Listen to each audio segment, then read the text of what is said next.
ആ മോഹൻ, നിന്റെ സെക്ഷനിലുള്ള എല്ലാവരോടും ഇന്ന് 1 മണിക്കൂർ ഓവർ ടൈം ചെയ്യാൻ പറയണം. ഇന്നലെ ഒരു ജോലിയും നടന്നില്ല, അറിയാലോ. അത് ഇന്ന് മേക്കപ്പ് ചെയ്യണം. ചേട്ടാ, ജയന്തി, എന്നും ചെയ്യാറുള്ളത് പോലെ കമ്പനി വിട്ടാലുടനെ ബസ് സ്റ്റോപ്പിലേക്ക് ഓടാൻ പാടില്ല. നീ നിന്നാലേ മറ്റുള്ളവർ നിൽക്കൂ. ഓരോരുത്തരും 3 പീസ് വെച്ച് അധികം തച്ച ഒരുവിധം മേക്കപ്പ് ആവും. എനിക്കൊരു കാര്യം പറയാനുണ്ടായിരുന്നു.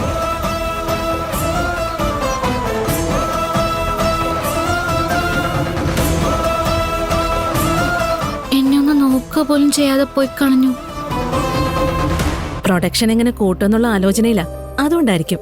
അതുകൊണ്ടൊന്നും അല്ല, എന്നോടുള്ള ദേഷ്യം ഇതുവരെ മാറിയിട്ടില്ല. നീ പോയി സംസാരിക്കേ, പ്രിയയുടെ ദേഷ്യം മാറിക്കോളും.